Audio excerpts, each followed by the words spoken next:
on the corner. I'm posted on the corner.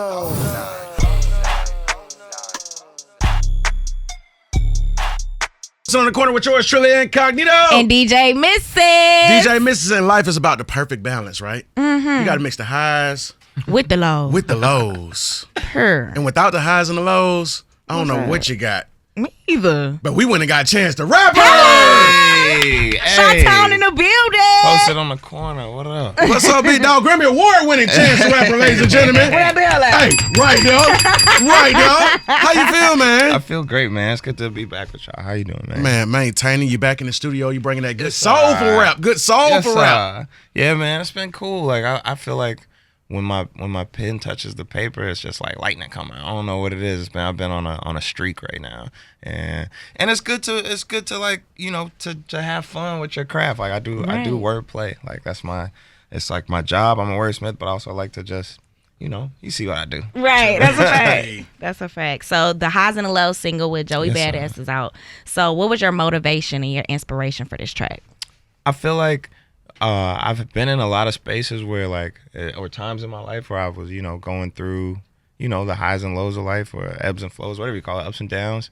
And, you know, like sometimes you want to look at it and you're like, okay, what's the thing I'm supposed to be doing right now? Like what is right?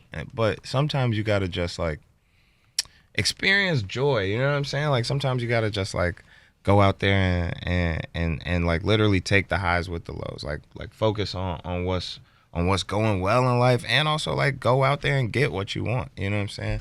I made the record with Joey actually in Atlanta about 8 months ago, and we just randomly connected because we were on like the same show out here for something, and that's been my boy for 10 years. We dropped our debut albums the same year in 2012, and just always stayed close, did shows together, all types of stuff.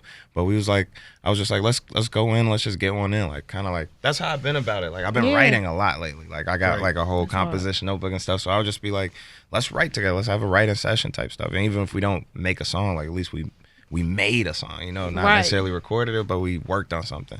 And so we was in the studio for really not that long, probably like 2 or 3 hours. Wow. And left with the highs and the lows, and I knew once I left there, I was like, this is something special. This is a forever song. You know what I'm saying? And I barred it out, you know what I'm saying? So like when you do that, you gotta always you better talk that talk, Chance. You better talk it. Yeah, that's what the game needs though right now. They need the rapper. Like, you know what I'm saying? I don't look at myself as, you know, I always think it's funny when rappers are like, I'm not a rapper, I'm a street nigga. You know what I'm saying? Or I'm not a rapper, I'm whatever. Yeah. It's like, I'm not a rapper, I'm the rapper. Like I'm the one, I do it the right way, the only way. And so it's like when I can tap into that and like deliver on something that like I love for a long time, that I can listen to a lot, and that, you know, other people can relate to and feel and pull new things out of.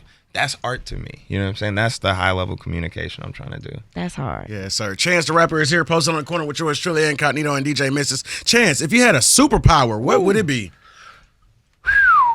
If I had a superpower, what would it be? I'd probably...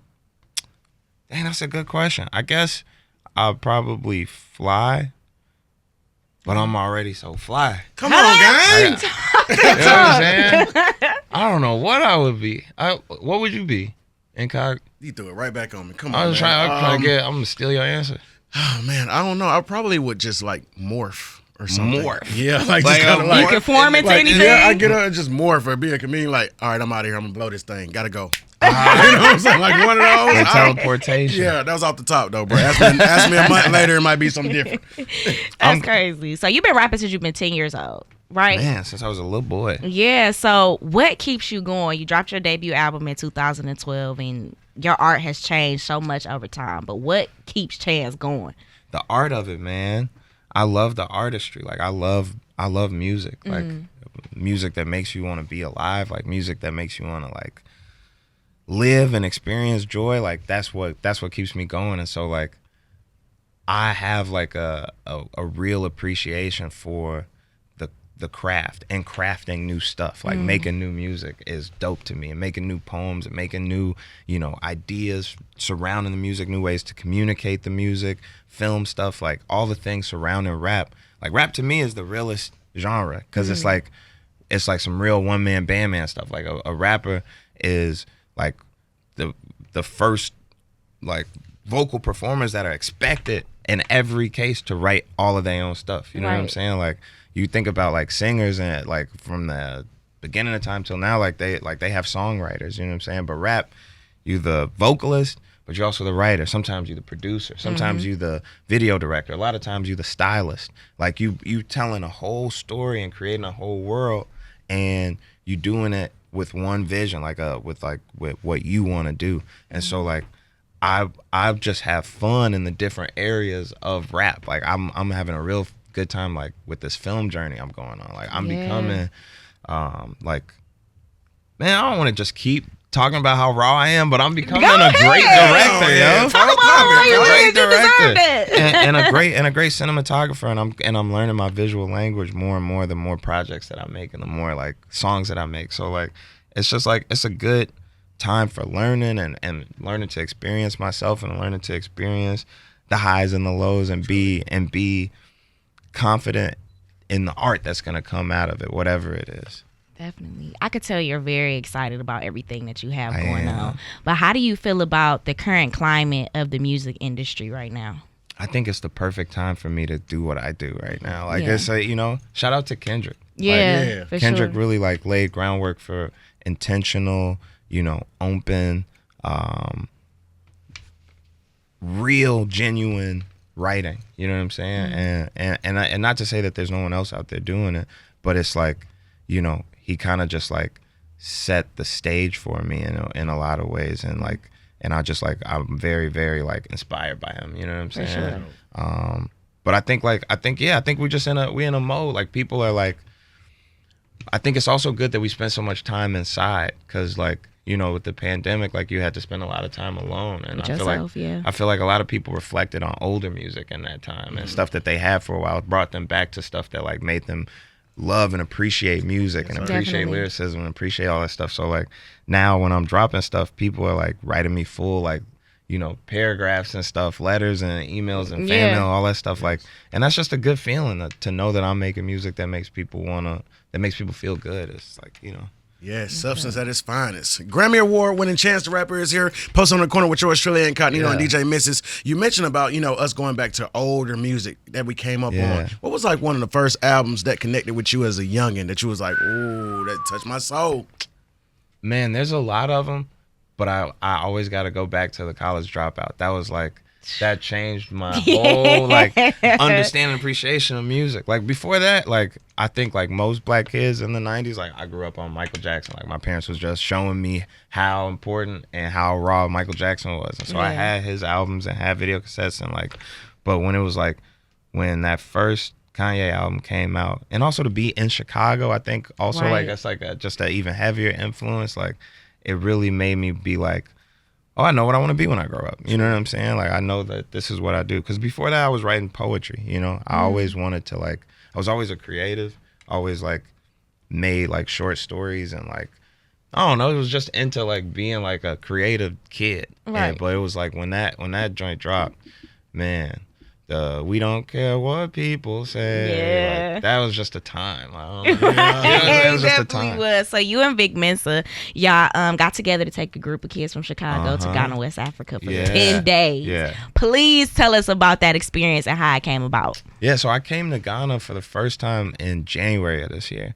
And I've been to South Africa, but it's very different in West Africa and very different specifically in Ghana from any other nation, because it's a nation built on pro-blackness and global connectivity of all black people. Like their first president made that like kind of like the mission statement of the land almost. Like when he freed them from colonialism and imperialism that was being pressed upon them by the British, he kind of set off this wave of like just black liberation. So Ghana's only been around since 57, right? Like it's a very new country, but it was the first sub-Saharan African country to gain its independence. So all the other countries after that followed. And you know what came after that in the 50s also was the civil rights movement in the U.S. Like all black people's, like the liberation of black folks, like that fight's been going on for a long time, but like a lot of the movement on it really just happened in the last like 60 years. Like we're very fresh in this fight.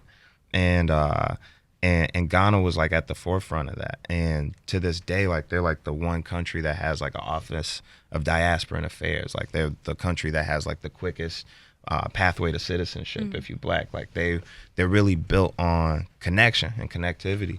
And so when I came out there, I learned all this stuff, and it was just like a culture shock. Because number one, like, they don't really tell you that you should go to Africa. If you remember when we was kids, when Dave Chappelle went to Africa, the media called him crazy just for going. Sure did. You know what I'm saying? So like when you go into when you getting ready to go, or when you're thinking about it, or when you're seeing it, sometimes like, you know, the way that it's portrayed on TV, like it's completely the opposite. It's it is probably the most beautiful place I ever seen. I always hear that. Accra, Ghana is so beautiful. Wow. And the people there are so, you know, prideful in the most beautiful way, you know, talented, creative folks, kind folks. And it was just a very welcoming experience my first time coming. And so me and Vic had like a lot of conversations out there the first time, just about like how we get more connected to the people, how we create more connectivity around the globe, because there's Black people everywhere. We're not just here in the US, but like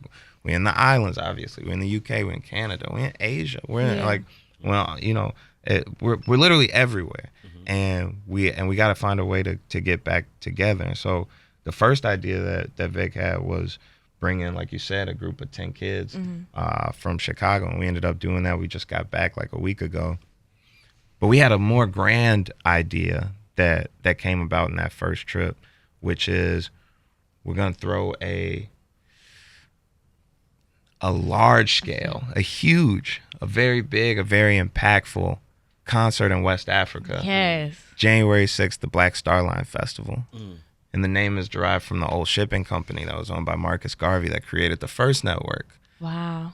For Black people to get from the States to the islands to the continent. And created his own trade route, and eventually made it a passenger ship so that people could just go and have connections and have family and grow in trade and train in different, you know, fields to just have like our own stuff. Yeah. And what's funny is 1922 is when the U.S. government framed Marcus Garvey and deported him and shut down the whole line. And that's actually 100 years ago to the year now. And so here we are, like, creating an opportunity for all of us to like get together to have a mass, you know, large scale demonstration of how many of us it is, and how we can get together and have a good time without incident and without foreign influence. Like, we could just get so together. dope. It's gonna be beautiful. That's a beautiful thing. But you just threw your Juneteenth event in your hometown, Chicago. No issues, no problems, just all love. So how does that make you feel, knowing that you put something together for your hometown and everybody came together solely off the love? I think that was like the first wave of this thing. Like, that's what we want to do. Is we believe we can create community and connections amongst our people without incident every time. You know, it just comes down to like putting the effort and the intention behind it to make it happen. So 15,000 people in the hood in front of DuSable without any incident. We partied for like 10 hours. Like, every DJ in the city's coming out. Katie got bands is on stage. I'm on stage. It's like a real Chicago moment that everybody that was there, they will never forget that, from the kids to the older folks.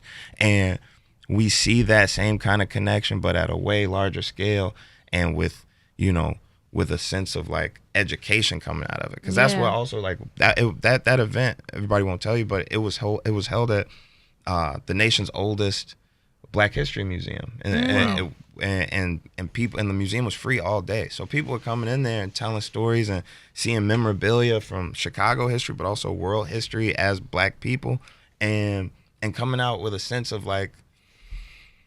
pride, like, in a sense of like understanding, and also like, I'm a disruptor, so I like to like just put some new information out there, like just give you something to think about. And so that was probably, in my mind, like one of the most successful events, concerts, things I've ever done. You know what I mean? And we just look to like replicate that on a higher level with a higher purpose, January 6th in West Africa.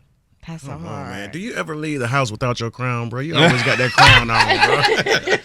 Is it, do you sleep in or you ever walk out? I was like, oh, I forgot my crown. Because it's like the knowledge and the power is Appreciate in it, bro. you, King. Appreciate you, King. That's your superpower. That's hilarious. Now, I know you had the opportunity to meet the 44th president of the United Yeah. States of America, man. Yeah. What was that conversation like? Man, he's a very deep, very thoughtful dude, and it's also like, you know, it's still not lost on me that he became president. You know what I mean? Like, it's like that's still a big deal to me. Shot-town deal too. Yeah, you know what I'm saying? Yeah. It's like, when you think about it, like, I was I don't know, I was probably like 10 or 11 when, you remember Head of State? Yeah. Head of State. He's the head of state. State. Like, it was like, that's a whole concept for a Hollywood movie as a joke, is like, what if a black man was president? And like, we had one. yeah, and then we had one. It was like, it was that was crazy. I remember not thinking that it was gonna go down like that. Like, I don't think, you know, I think it was like everybody was hopeful, you know what I'm saying? But it was like, I remember that being like a very big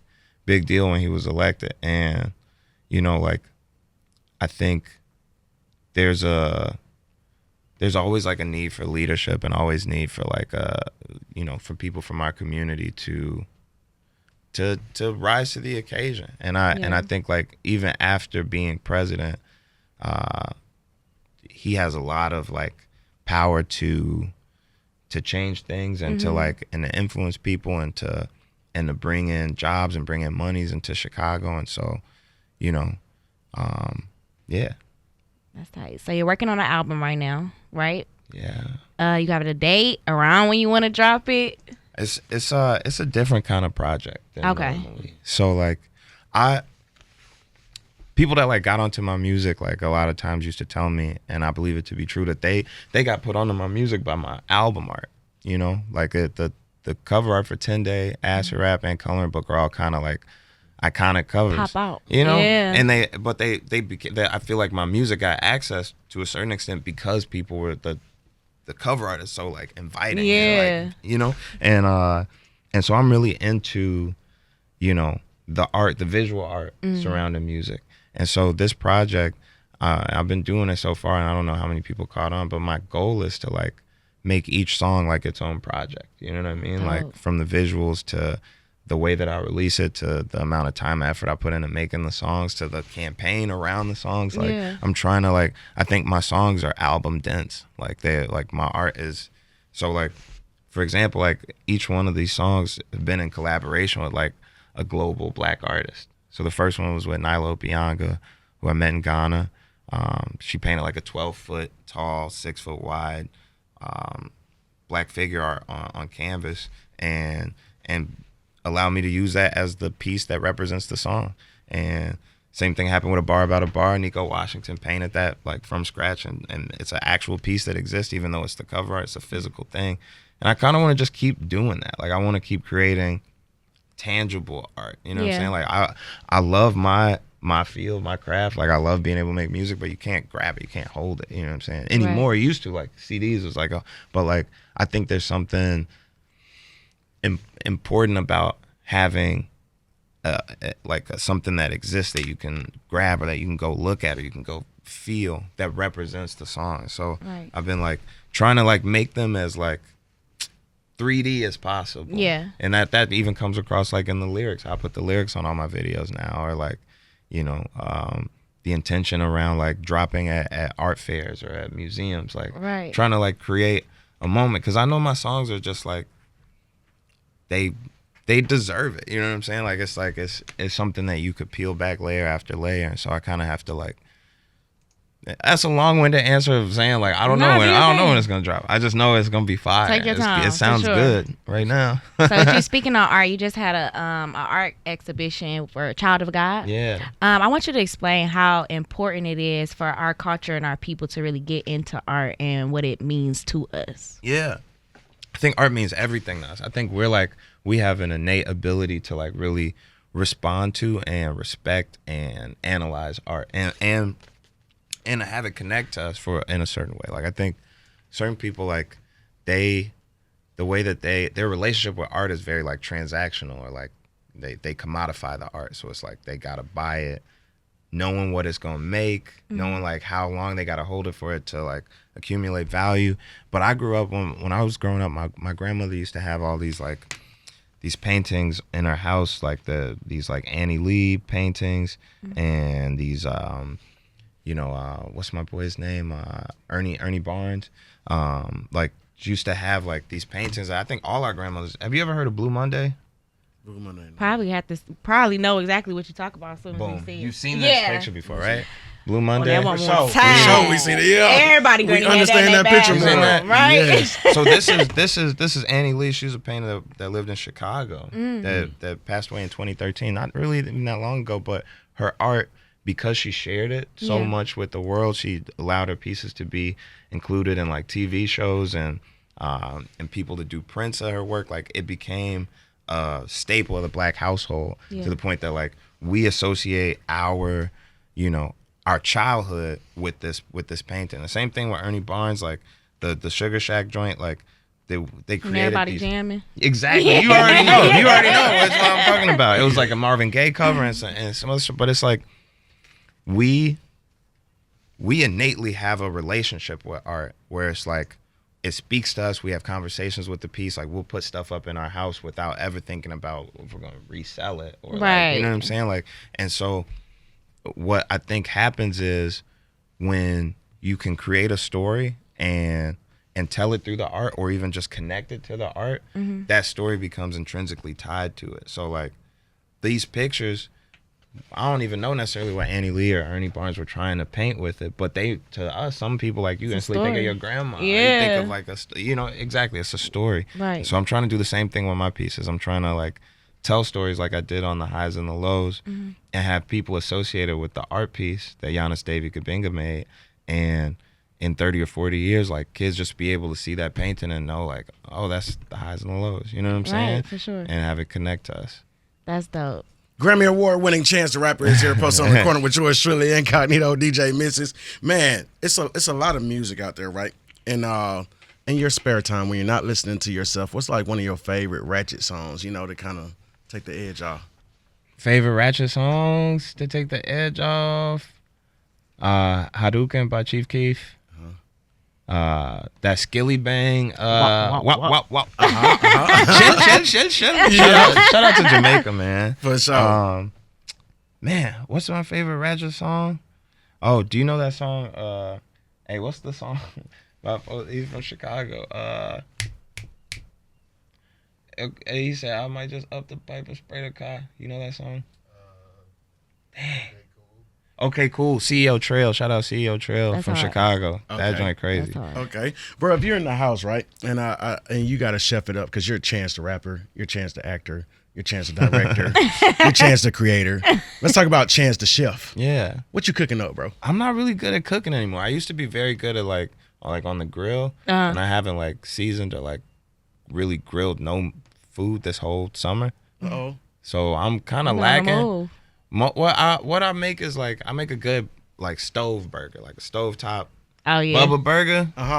You throw some onion powder on there, some garlic powder on there. You talking Troy language? You know I could do that and some fries. You know what I'm saying? That's like my go-to kitchen meal. But I be moving around so much. I shouldn't, but I be ordering food a lot. Yeah. Like, all the time. So before we wrap up, I always ask the artists that come in, if you could go back in time and give young Chance in Chi-Town some advice, what would you tell him?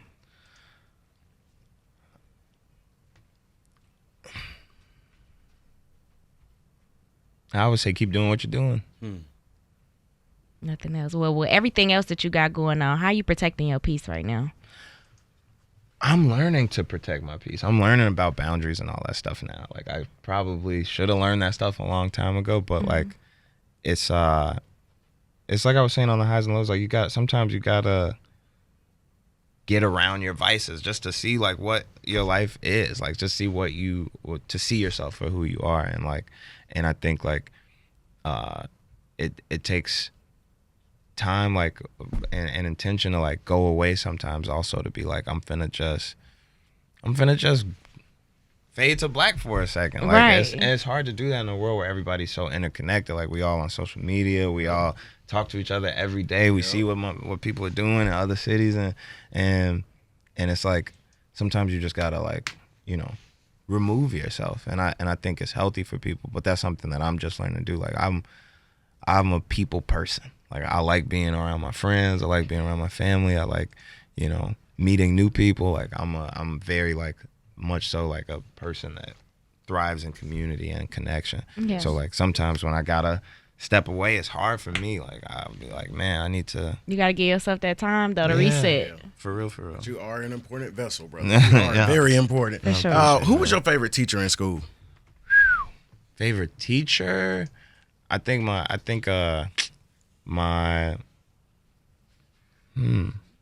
Man, I had a weird relationship with school and with teachers and stuff like that. My favorite like person that worked at the school was this lady, Miss Moody. She was the dean of discipline when I was in high school. Yeah. I was in her office a lot, but she used to let me like get cup of noodles or get on Facebook and stuff like that. Oh, that's what's but yeah, I didn't really have a great relationship with a lot of my teachers. But I was also like not mentally there. Like when I was in school, I couldn't like just had a I don't know, I was weird. Like I was in my own world. I come to school without my books and my bag and just like show up and stuff. Mm-hmm. Like they'd give us tests, and I forget to give the test back. I just put it in my backpack. Like then they'd think that I was trying to cheat. Like I just used to just be like completely removed from school. I was like, I'm thinking about raps. I'm thinking about girls. I'm thinking about all types of stuff that's not school. Gotcha. So I do got one more thing to ask you. The game is really embracing your brother right now. Yeah. Because he's cold at what he do. It run in y'all blood, clearly. But how does it make you feel knowing that the industry and the